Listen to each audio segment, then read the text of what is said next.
Hello and welcome to Newsblitz. I'm Grace Ike.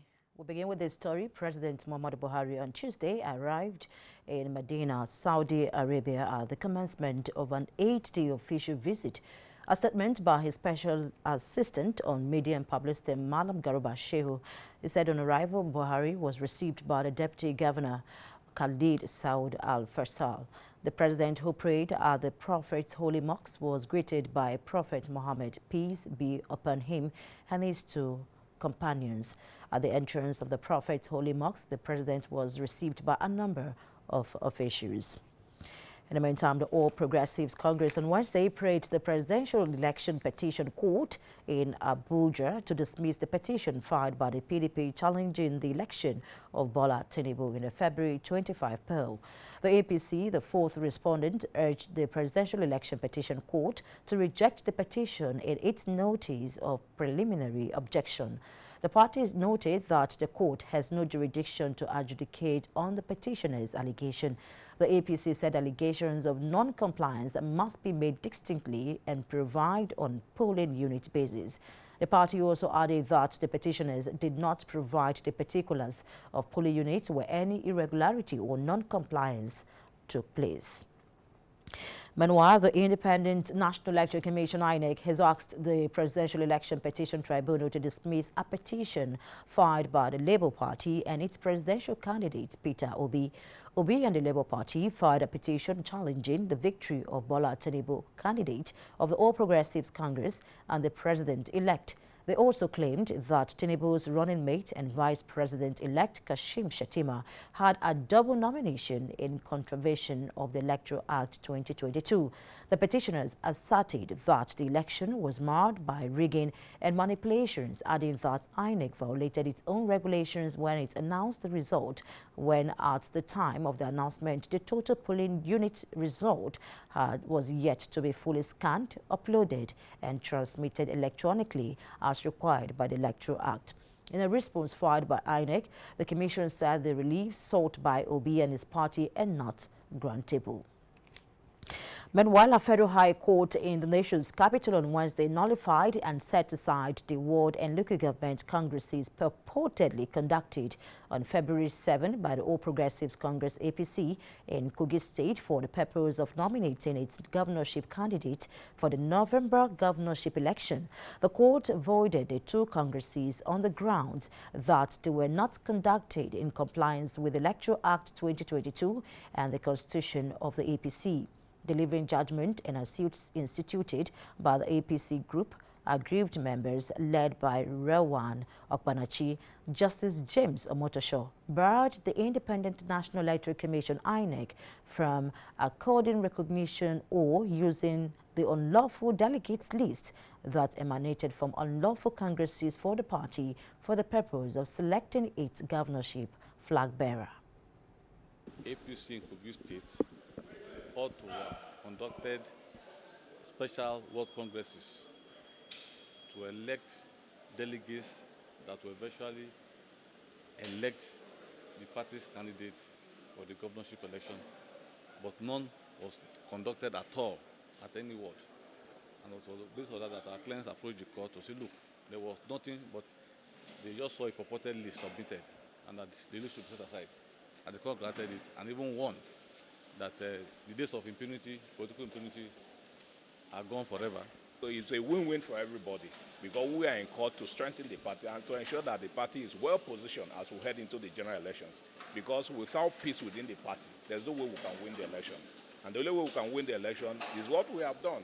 We rushed to the court where we should go to, and the court has done justice. A Labour Party screening committee chaired by acting national chairman of the party, Mr. Lamidi Apapa, on Tuesday screened gubernatorial aspirant of the Labour Party in preparation for party primaries for the Bayelsa Imo State election. While the screening was ongoing, some factions, Julius Abure led siege trying to gain entrance into the party's headquarters in the nation's capital. Our correspondent, Atunuke Tukuranuke, completes this report.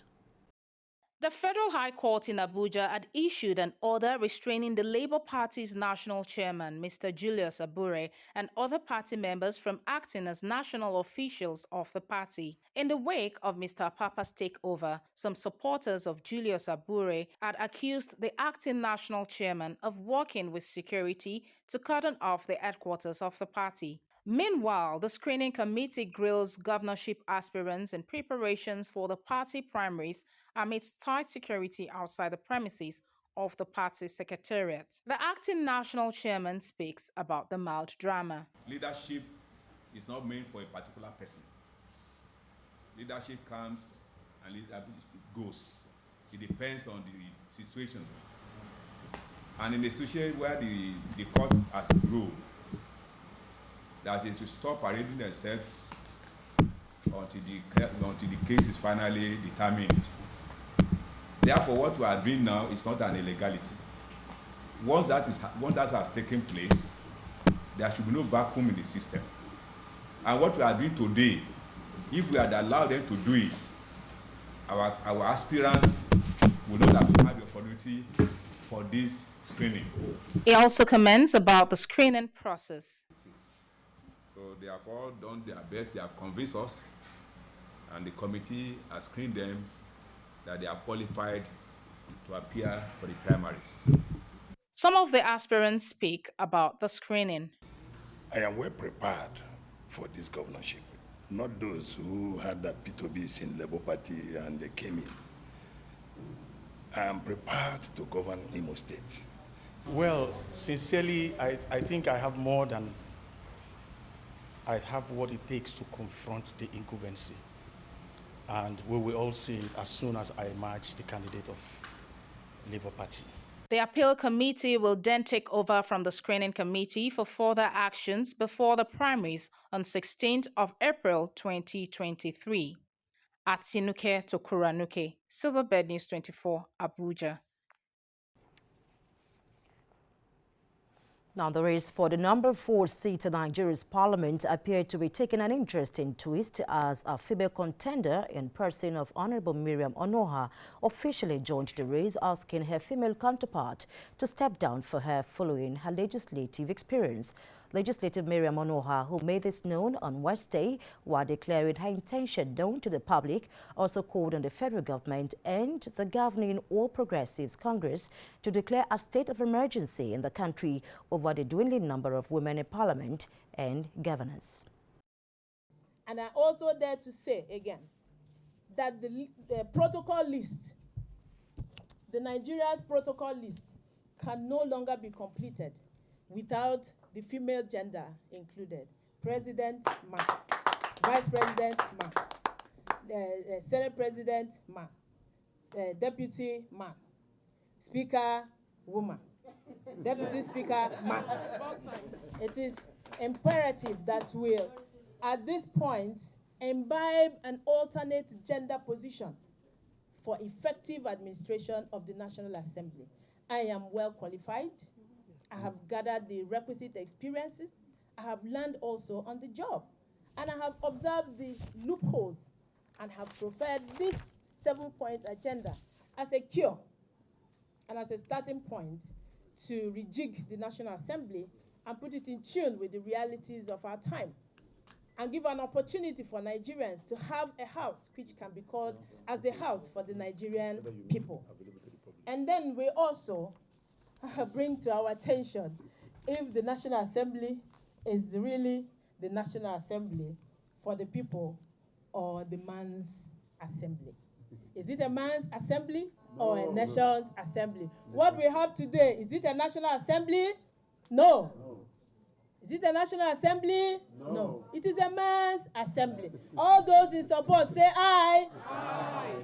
You can see that everybody knows that there has not been enough inclusion in the affairs of management of NAS. I want to use this opportunity to show my appreciation and gratitude to the ongoing 9th Assembly and to the Speaker of the House of Representatives.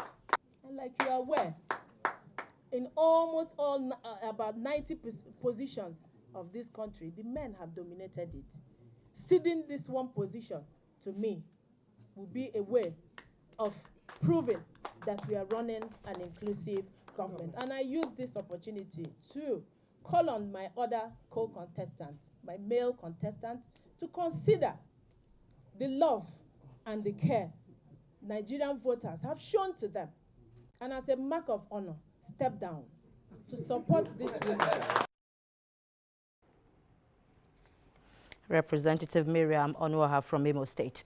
And moving on, the House of Representatives had a committee investigating the alleged loss of over $2.4 billion in revenue from illegal sale of 48 million barrels of crude oil export in 2015 by Nigeria from 2014 to date, has summoned the Minister of Finance, Zainab Ahmed, and the Attorney General of the Federation, Abubakar Malabi, the NNPCL, to provide details of status of remittances into the Federation account and the Whistleblower Protection Bill before the House.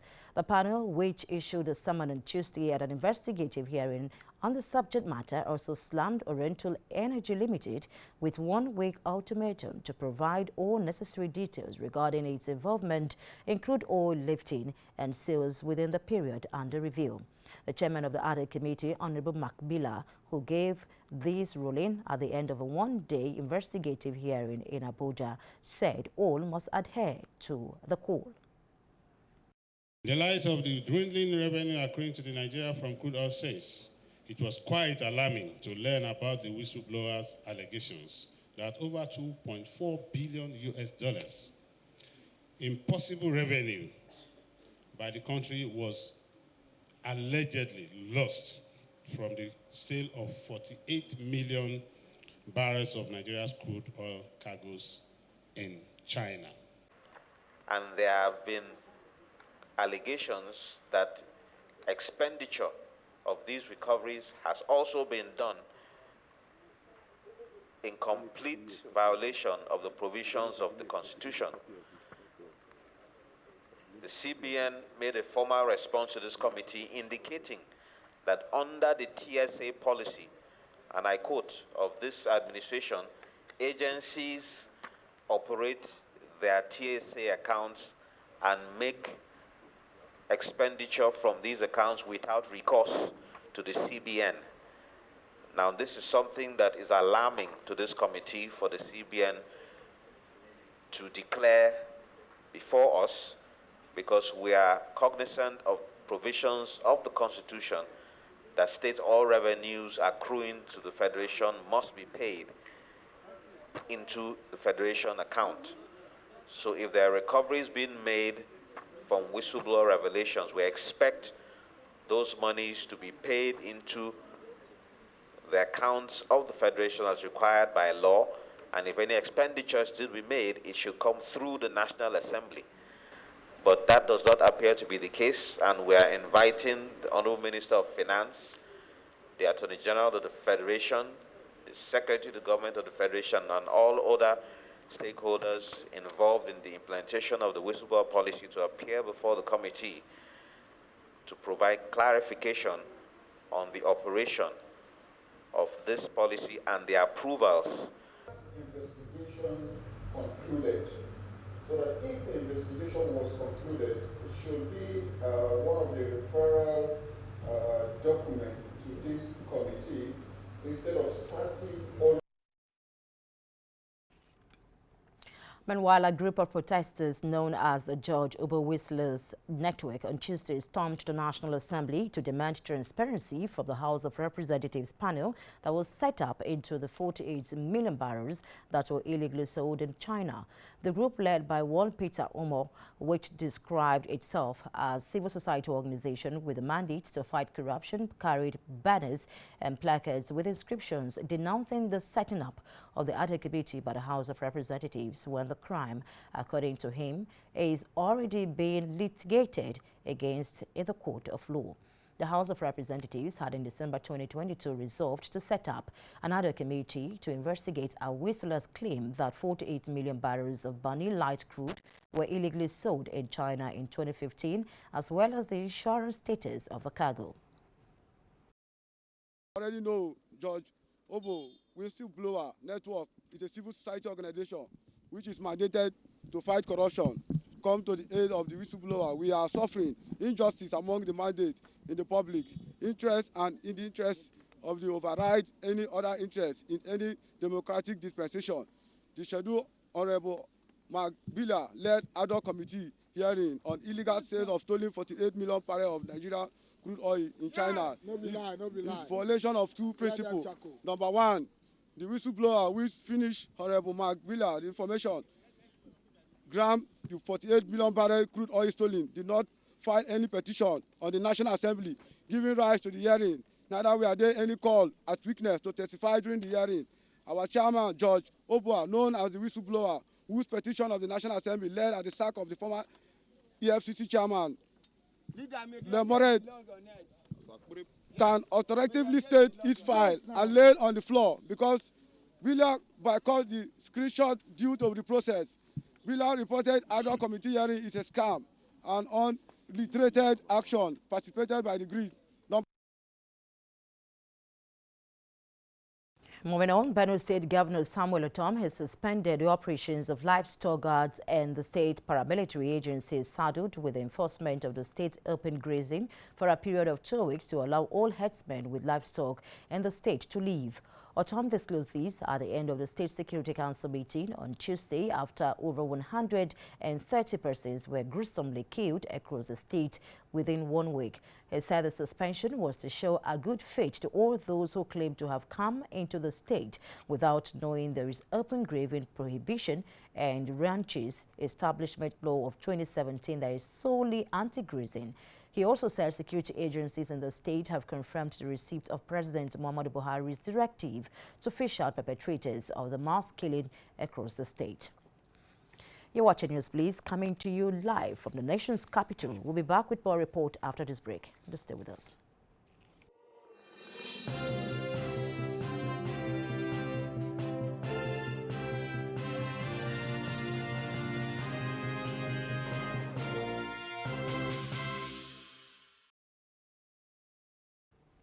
The Nigeria Police Force has revealed the identities of 3 policemen involved in the assault of a motorist in Port Harcourt, the Rivers State capital, on Sunday. It said the 3 policemen, who were identified as Inspector Adejo Siaka, Inspector Friday Obaka, and Sergeant Ndewa Buebari, would soon face trial. The police high command on Monday said the headquarters ordered the arrest of the Rivers officers seen in a viral video assaulting a male motorist.